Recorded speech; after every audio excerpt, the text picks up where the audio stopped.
It's a generous idea, but the law is not as simple as you think when it comes to donating your organs. What do you need to do?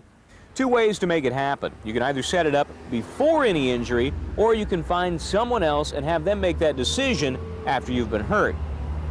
To set this up ahead of time, you have to be 18 and of sound mind, and then you can fill out a donor card and carry it with you. Or check with the DMV about getting a sticker to put on your driver's license.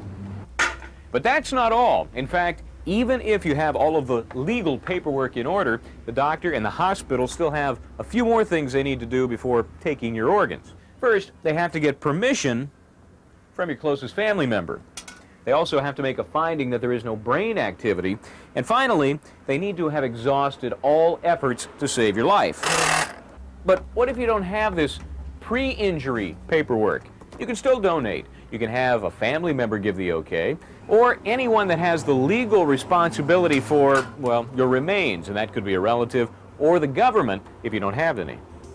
So, to plan ahead, get a donor card or a DMV sticker, and let family members know they will still be needed to give the okay.